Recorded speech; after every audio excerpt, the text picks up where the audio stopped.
อยู่บ้านเอื่อยเนาะเพิ่นมาแสดงความดีใจน้ำดูน้ำร้านที่ว่าได้เฮียนจบเนาะเพิ่นก็ได้จัดงานพาดีได้เสิร์ฟเซิร์นพี่เซิร์นน้องเฮามากหลายผู้หลายคนและสิพาพี่พาน้องเขาไปเบิ่งทางในเลยว่าอันนั้นเพิ่นมีการโคกงานแนวใดเนาะพี่น้องเนาะไปเบิ่งน้ำกันเลยวันนี้พี่น้อง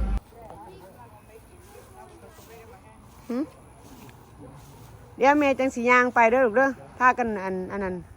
เขาไปก่อนโดดเดี๋ยวแม่สียางไปน้ำดัง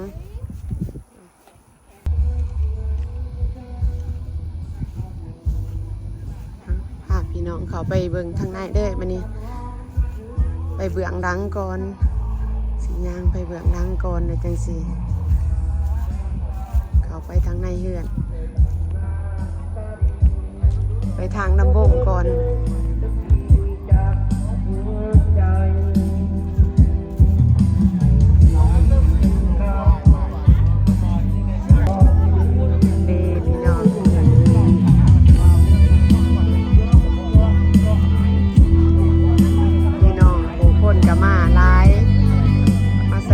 ดีใจน้ำดูน้ำร้านสบายดีอ้าย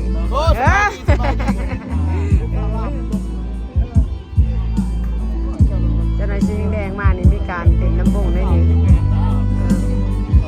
เอาไปเลยสบายดีเอื้อย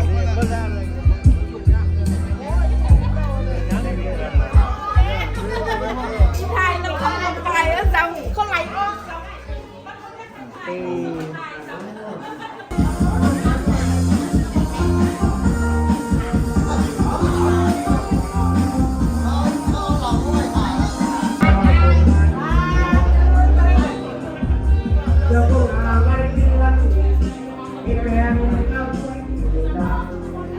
สบายดีล่ะนอนข่อยงามลายมื้อนี้เอเวนนี่ใช่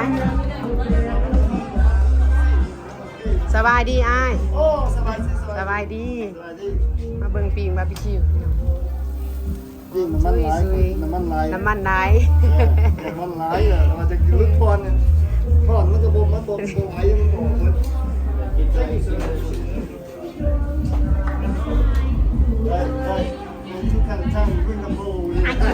โอเคเบิ่งถัดเจอเดินก่อนเจอเดินกินข้าวติลูกเอเว่นกินข้าวแล้วบ่สบายดีเอ้ยสบายดีมาพอกันแต่ก็ตื่นกันเองอาหารการกินมีตำมะฮุงสิ่งที่ขาดไม่ได้ก็คือตำมะฮุงเนาะอาณาอวนขาวทับตื่นกันตื่นกันเองสบายดี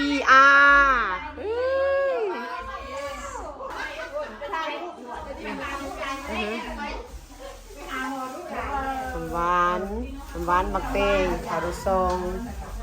หวานเผือกนี่แต่เนี่ยเป็นตะเสดพี่น้องมากินเขาน้ำกันเด้อพี่เต็มเบิดทุกอย่างทุกแนวขอบคุณ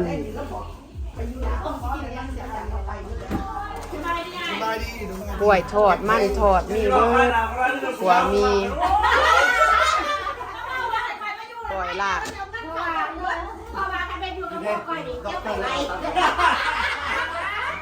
สบายดีเอื่อยผู้งามแม่นบ่บักแตงวะนี่เฮ้ยบักแตงจากสวนเอามา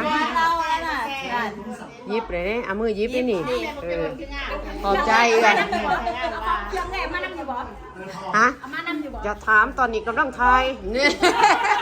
บังเด้อฟังเด้อพี่น้องทายถามแต่หัวแต่สวนบักแตงบักเต่าอยู่ป้อมสีงามเธอเดียวกับบ่ได้คัดจังหวะอยู่กินซะแต่มันเดียวมันแต่เห็นหน้าให้ฮะขอบใจได้ร้ายเลยขอบใจร้ายถือย่องอดอยู่ยังว่าจะนึ่งเปล่าถามนี่ไม่แน่น้องทายให้ทายเป็นกลุ่มถอดเป็ดปิ่งเป็ดกินยังดุ้งเอ้ยเอาอะไรเอ้ยต้องใช้พัด พัดพัดขี้เมาสงสัยอ่ะถูก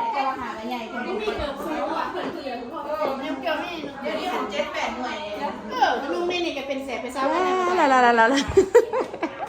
นุ่งเนี่ยนี่ว่าเป็นแสบเป็นซ้ำบ่มืดดอกแจ้งอยู่อ้าวน้องสาวกับสิทายหูบตอนนี้เฮ็ดบอลทายหูบตัวมาแต่ดนนะว่าที่ไหนฮะไม่ยังแม่สมบอกเอ้าเป็นแฮปปี้เบิร์ธเดย์ว่าซั่น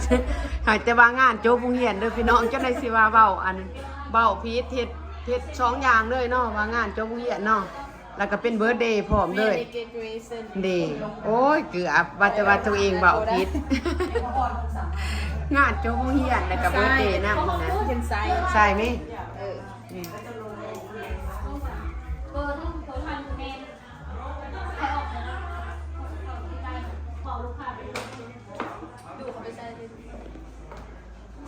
เอามาฮะกระชายซื้อเฮาใส่เบิ้งมันสิใส่เบิ้งบัดนี้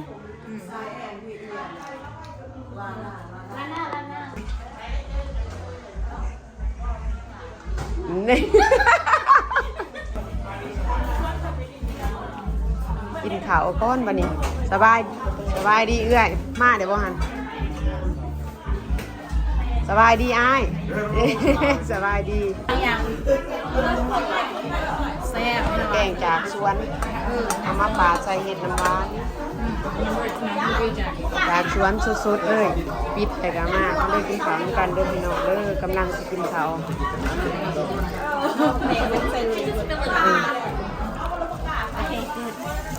เอาลูกน้ำหวานผสมข้าวผสมยังมีอยู่กับหนึ่งเอาลูกน้ำกันเนาะเร็วไปเร็วไม่สิไปกินกันเด้อวันนี้เด้อคนก็มาลายปีสบายดีสบายดี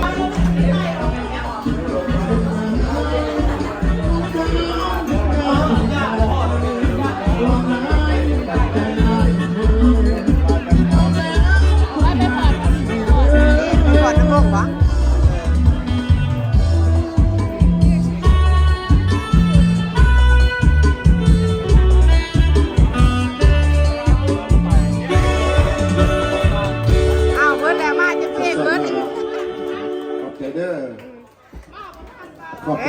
สารน้ำวงไปตำบักฮุงด่วน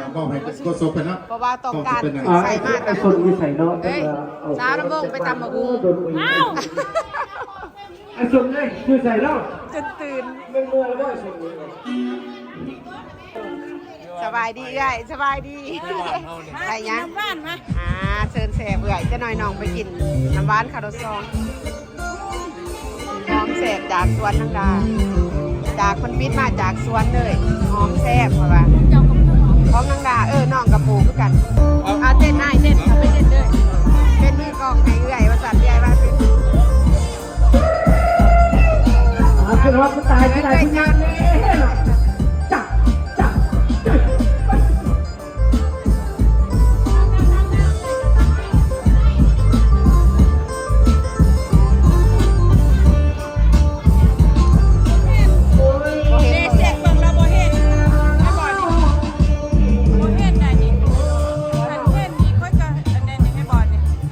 นักเลง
หวานคาร์โรซองไปสิผสมใส่กันเลยกินเป็นกินเนาะสามีหนูสอบอีก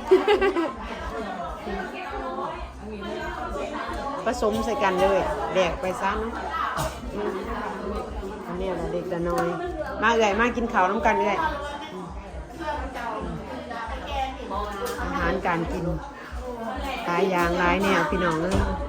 ของกินบาทเฮาเนาะกินไปเทละเล็กแต่น้อยให้ท้องโด่งแล้วกินไหม ยังอีกเครื่องหนึ่งเนี่ย อันบ่ ไปยังว่า เอามาแต่สวนอันแม่ดาขะโจนี่มักแตงงามปีนี้เพิ่นเอามามักแตงจากหัวจากสวนมักแตงเมืองหลวงมักแตงไทยเพิ่นเอิ้นว่ามันก็แซ่บหอมเนาะแผนกบาร์บีคิวขนมแหนบก็มีข้าวต้มกินได้บ่ข้าวต้มข้าวต้มขนมแหนบหลายอย่างนะครบทุกอย่างทุกแนวอาหารบ้านเฮา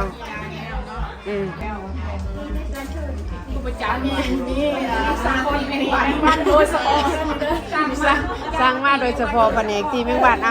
อาเนี่ยยุกโปด้วยเอาเวิร์ดมือเวิร์ดเว้นอยู่บ่วันบ่ไหวแต่บ้านนี้เพิ่นโทรหาเพิ่นสิมานอนพี่เพิ่นมาเบิ่งบ่คักเป็นไผล่ะ ตื่นกันเองไปถ่ายรูปบัดนี้สิพากันไปถ่ายรูปดนพอกันเทื่อนึงอยู่พี่ปะเอ้ยคือจังหน้าไหวพี่บ่พี่อยู่พี่ข้างพี่ปะมาชงเครื่องเนี่ย พากันนั่งโซกัน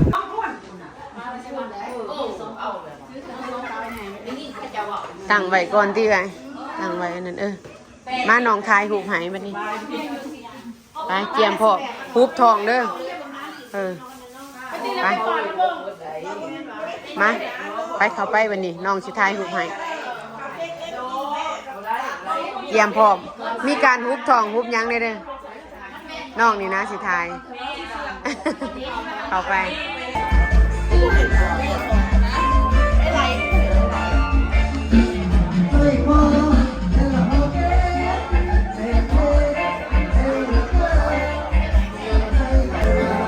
เล่นน้ำปะ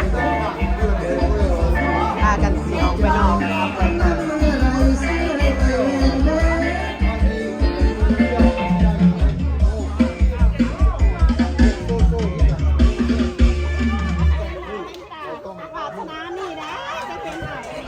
thank you สบายดีอ้าย เอาซึ่งนะน้องนิ่งมาผ่านหน้าพี่ไหมเมย์ยังคิวมาเลย มาแล้วแม่นนักร้องคือกันเดี๋ยวน้องสิไปร้องสบายดีอ้ายสบายดีวิสิเต้นเรียกเอาทั้งน้องทั้งเต้นเอาหมดเลยทั้งน้องทั้งเต้น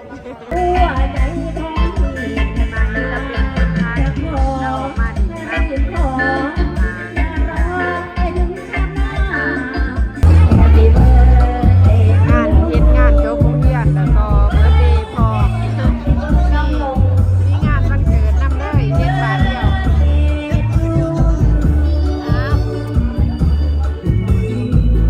สุขสันต์วันเกิดเลย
อยู่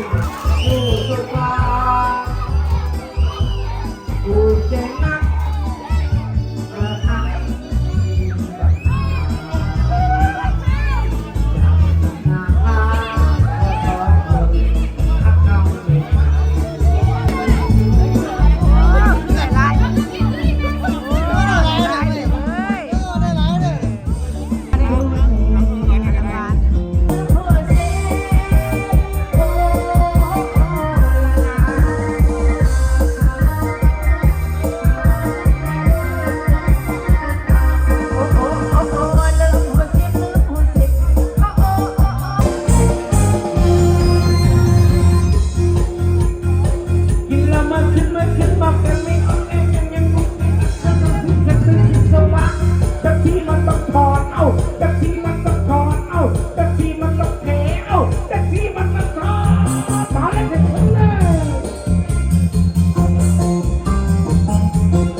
ผมเลยเจ้าพัดออกไปทุกที่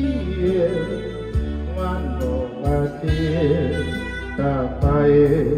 ที่นาไปบอกญาติเมียนที่ดอนมันดาว่าข้าคนนั้นคนนั้นทุกวันคงไปรอที่ห่างฉันว่าจะจากใจข้ามฟ้าเข้าเป็นใครสั่งยามใจที่สายเรือต่อเลยสายจังจังโกคนละสายจังจังโกว่าจะว่าจะสร้างนะ